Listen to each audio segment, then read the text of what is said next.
This picture you can see in front of you right now is a screenshot of a poll that I conducted in my Facebook boxing group the other day, where I asked the question, who is the worst well-known trainer in British boxing right now?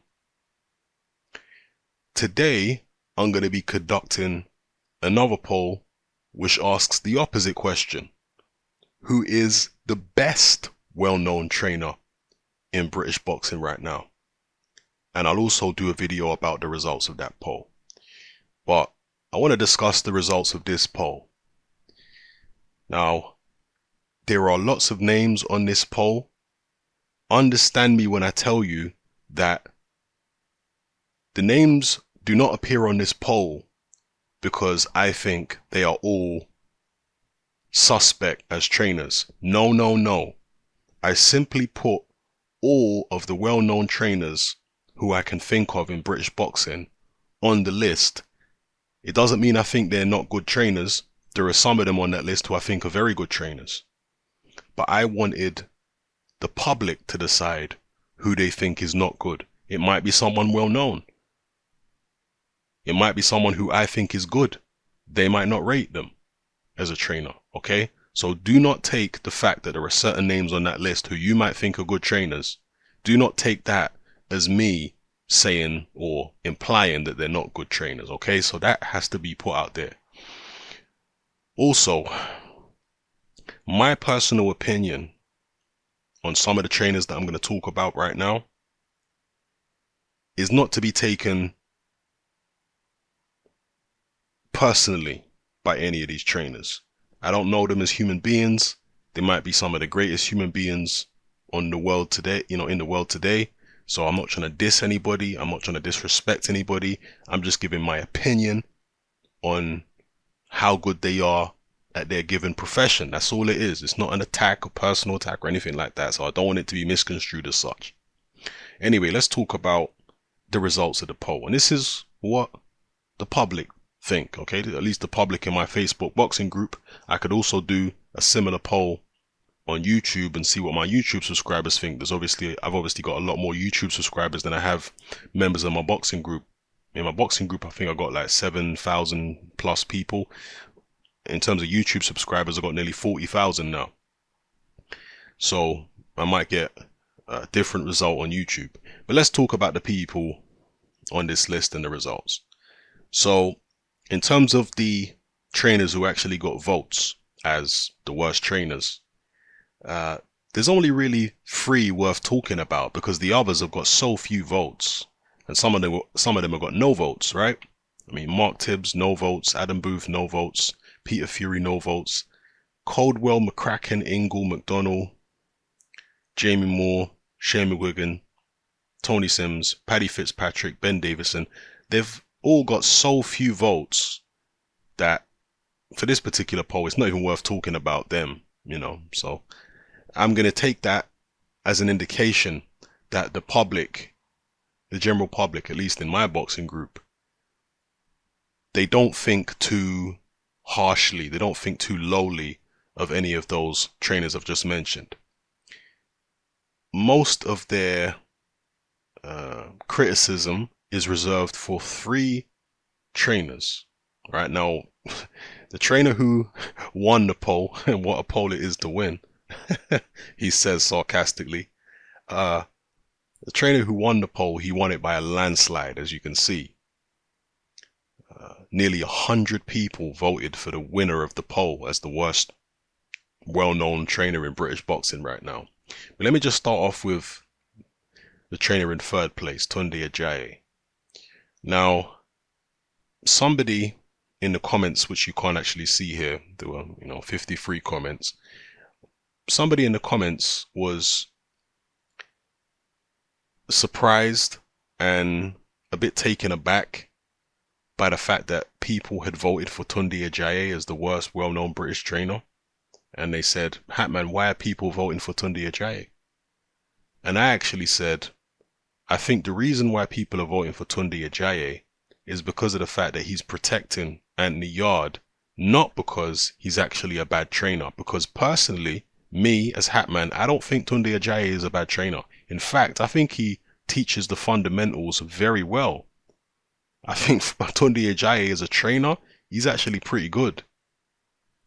The proof is in the pudding at the end of the day, and what I see Anthony Yard and some other Tunde Ajayi fighters in the past, what I see them doing in the ring is quite polished from a technical point of view. So I don't think Tunde Ajayi is one of the worst trainers in British boxing whatsoever in terms of what he can actually teach you from a technical point of view. No. I think he's good. But is he protecting Anthony Yard? Yes, he is. Is he overprotective of his fighters in general? Some people have made that argument. But in terms of what he can actually teach, I don't see him as one of the worst trainers, man. I think he's actually pretty good. But as I say, I think people have voted for him because of the fact that they're frustrated with his protection of Anthony Yard. But you have to understand that Tunde Ajayi is Anthony Yard's manager as well as his trainer. So maybe people are voting on the wrong poll. Maybe people need to wait for the poll who is the worst well-known British manager, because then you might have more of a case. All right. And I'm not saying I agree. I'm just saying you might have more of a case because of the fact that it's his management of Anthony Yard that people seem to be so frustrated by. Anyway, moving on to the guy in second place, Joe Gallagher. Now, people say that Joe Gallagher's fighters have no defense and that when he's in the corner, he gives really rudimentary instructions. You know, just wait for him to get tired and then pile on the pressure late. You know, don't worry about giving away the early rounds. We'll get him late. This is what people always say about Joe Gallagher, that he's unsophisticated and he can't really teach his fighters anything technical and the strategy is always the same. You know, give away the early rounds and get him while he's tired. I personally don't think Joe Gallagher is as bad as some people make him out to be.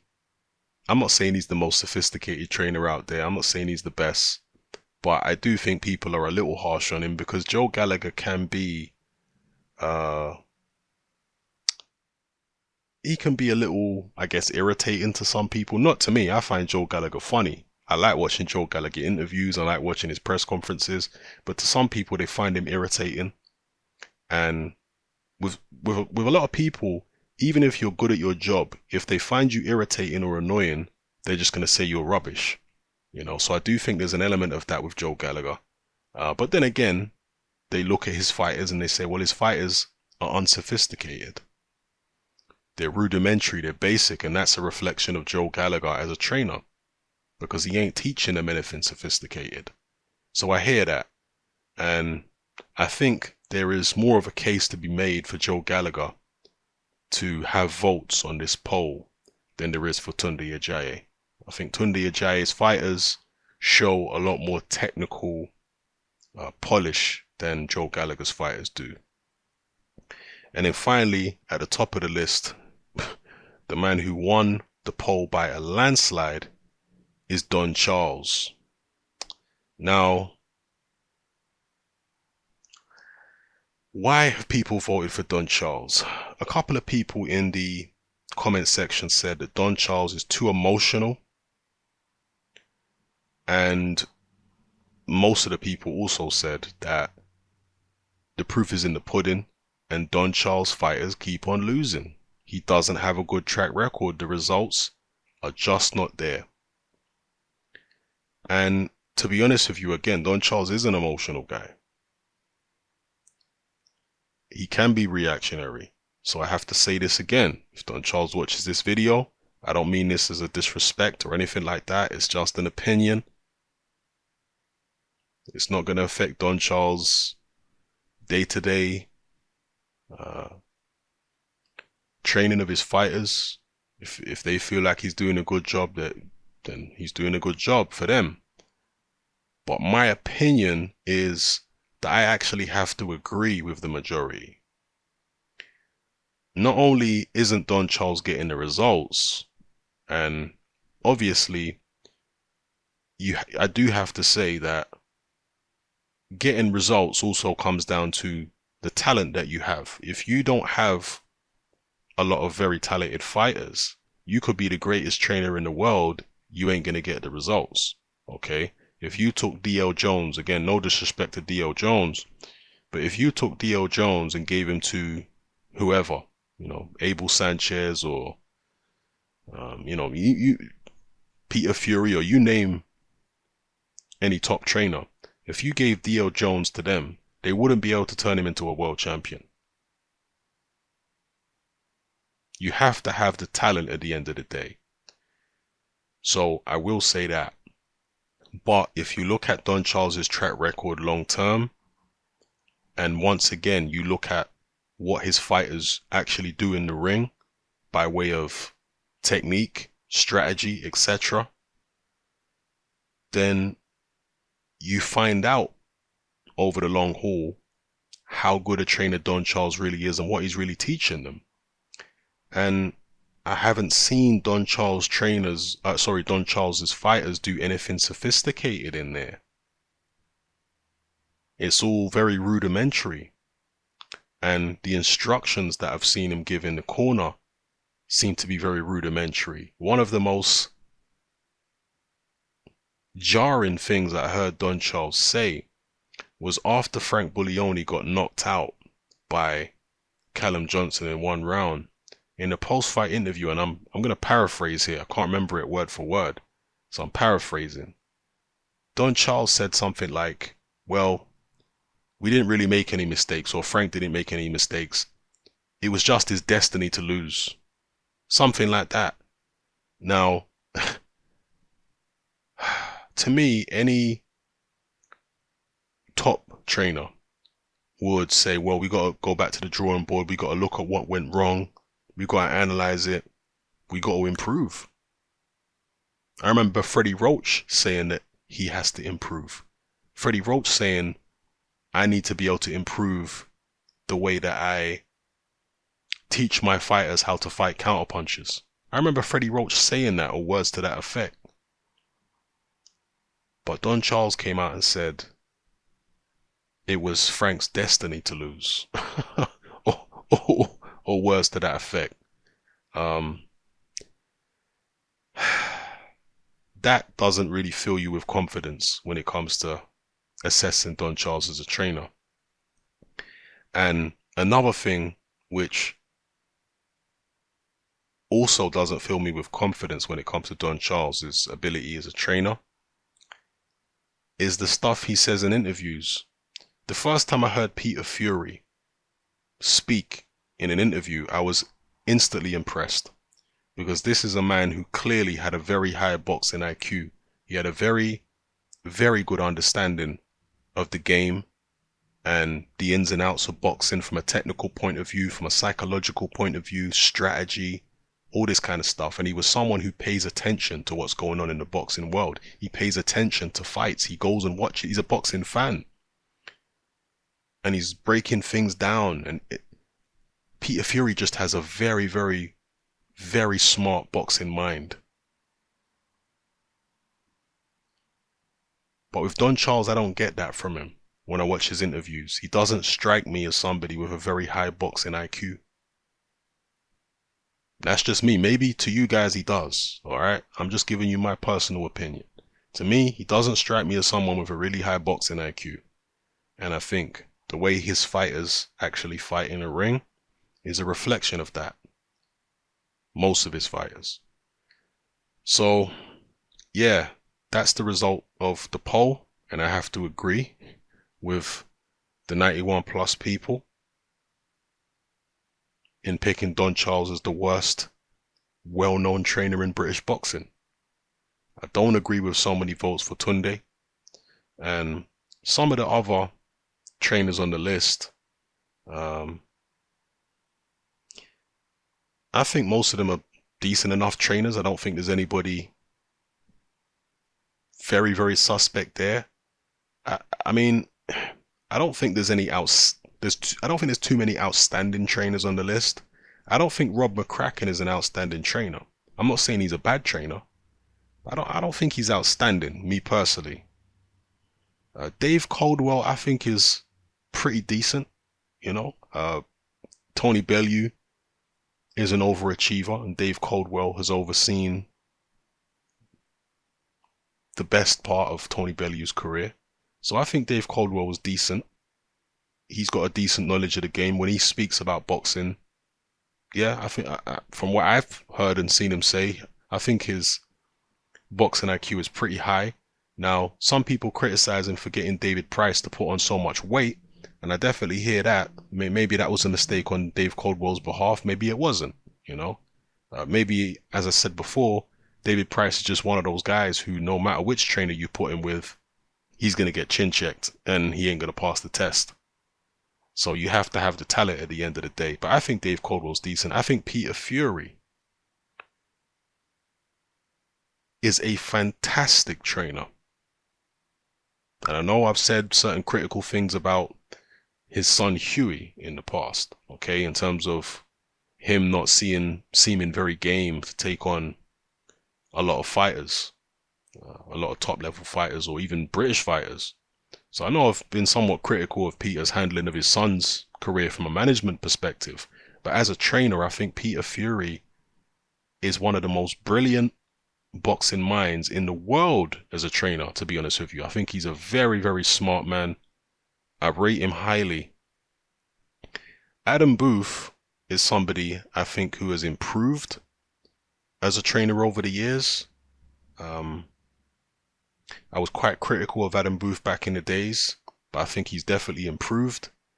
Adam Booth understands the game of boxing very well from a psychological point of view, and I believe he has some kind of qualification in, I think, sports psychology or something like that, I believe, correct me if I'm wrong, which would explain why he is so switched on when it comes to the mental aspect of boxing. So I rate Adam Booth when it comes to that. I also rate Adam Booth when it comes to strategy. He has a very good understanding of how to approach a fight from a strategic point of view, which negates the opponent's strengths, negates the opponent's strong points, not to allow the opponent to try and nullify the opponent's strong points and focus on his fighter's strong points. So I think Booth has improved the strategy and the mental aspect of the game. I think Booth teaches very well, and I think he teaches those aspects better than he teaches the technical aspects of boxing. Okay, I'm not saying he's technically rubbish, but he has a certain style. He prefers his fighters to fight at long range. I don't think he's so great when it comes to teaching defense, and I don't think he's so great when it comes to teaching fighters how to fight on the inside. But at long range, using feints, jabbing, moving, he has, you know, the Adam Booth style, right? You know what I'm talking about. It's effective up to a certain point, but I do think it's limited. But as I say, when it comes to the mental aspect of boxing and strategy, I think he's very good. Mark Tibbs, I don't know. But for me, the jury's out on Mark Tibbs. I don't know how good of a trainer he is yet. I don't think he's a bad trainer at all. But I'm not sure. I need to see more fighters, more high-profile fighters work with Mark Tibbs before I give my opinion on him. But, you know, the jury's out for me on Mark Tibbs.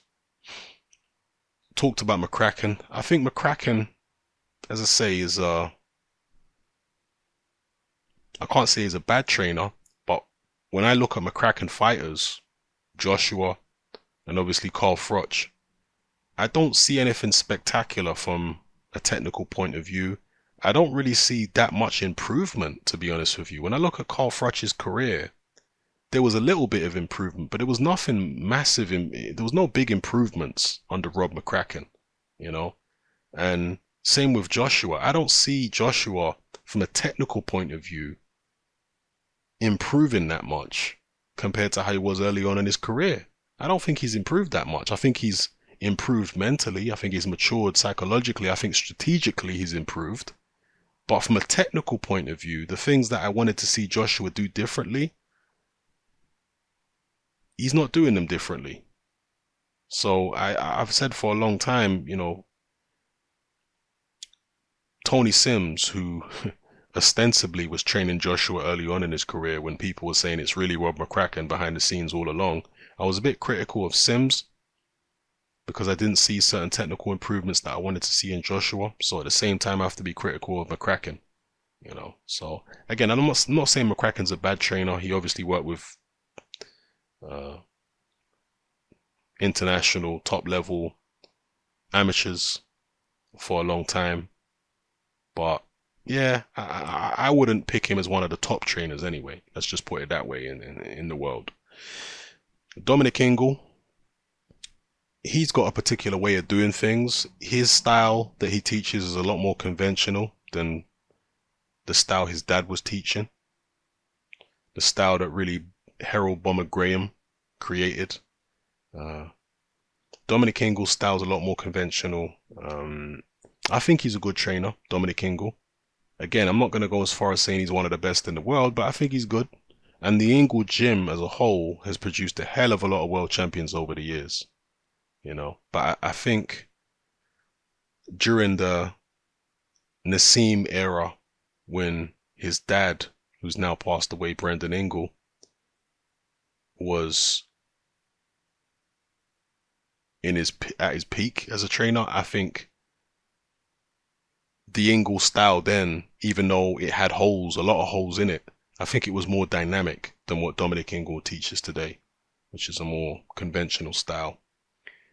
But one thing about Dominic Ingle is he gets his fighters into tremendous physical condition. That's one thing. I mean, Dominic Ingle, I don't know how old he is. I guess he's like in his 50s. But geez, man, Dominic Ingle, even he's shredded. And he's like in his 50s. So he gets his fighters in tremendous condition. They're obviously eating right and what have you in Dominic Ingle training camps.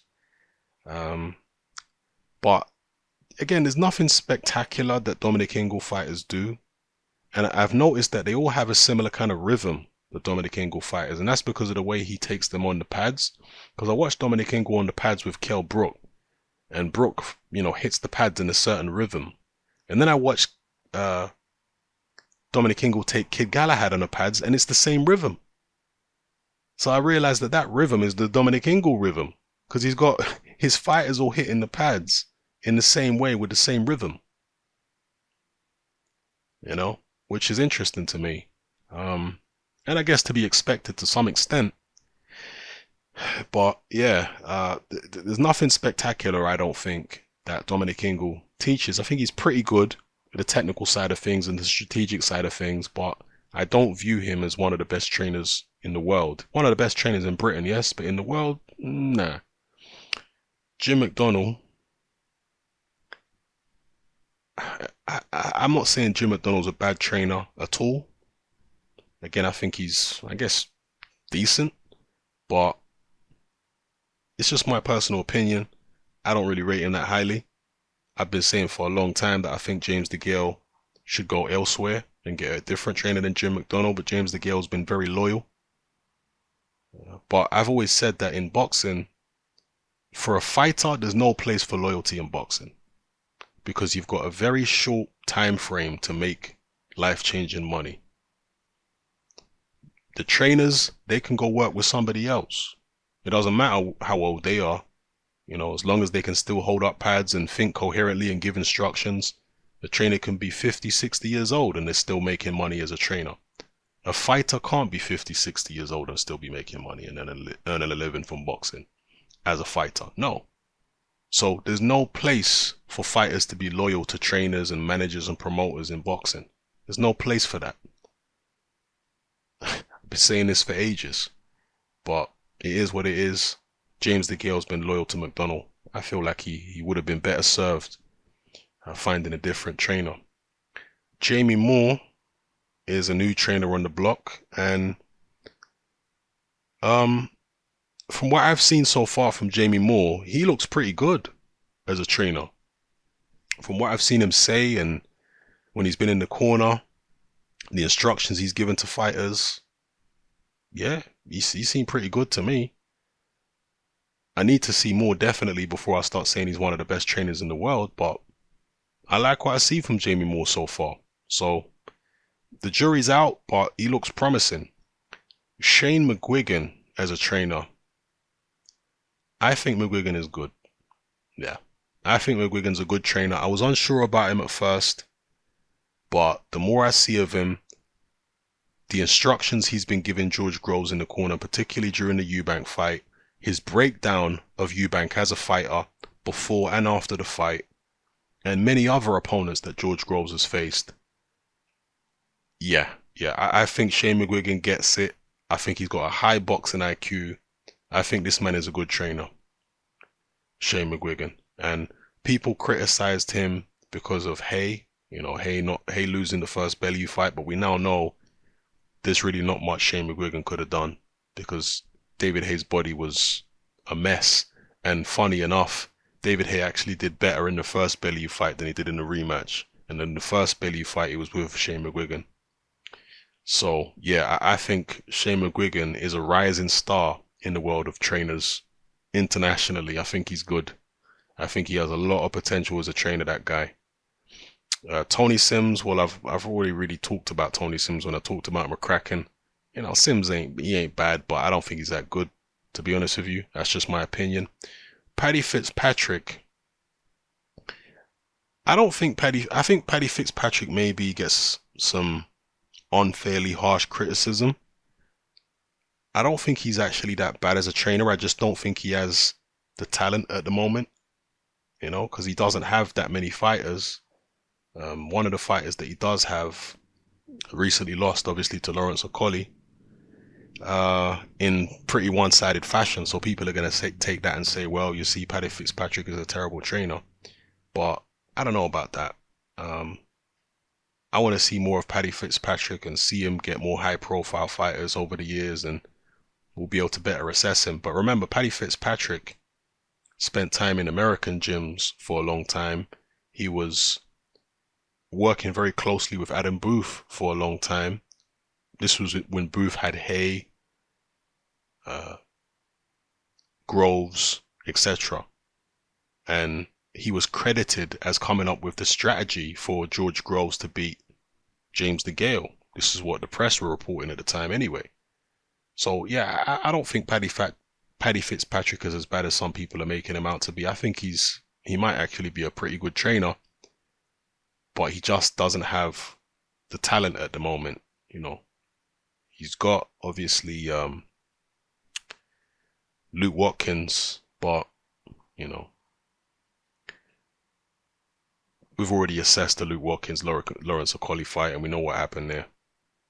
I do think from a strategic point of view, for Luke Watkins to fight the way that he did against Okolie was a very bad strategic move. I think he would have been better off on the back foot moving around. I know it sounds counterintuitive given the fact that Okolie has got long arms, but Okolie is not the best coordinated fighter you've seen, okay? And one thing a fighter who isn't as well coordinated as you doesn't want is to have to make lots of little subtle moves to try and keep up with you. If you're better coordinated than your opponent, you want to try and exploit that. You want to get him off balance. You don't want to stand in front of him. If you've got better balance and coordination than him, move around. Make him have to reset his feet all the time. Throw off his range. Yeah, don't just stand in front of him and get it. From a strategic point of view, it was terrible from Luke Watkins in that fight. And I guess Paddy Fitzpatrick does have to take some blame for that. Well, maybe most of the blame for that. But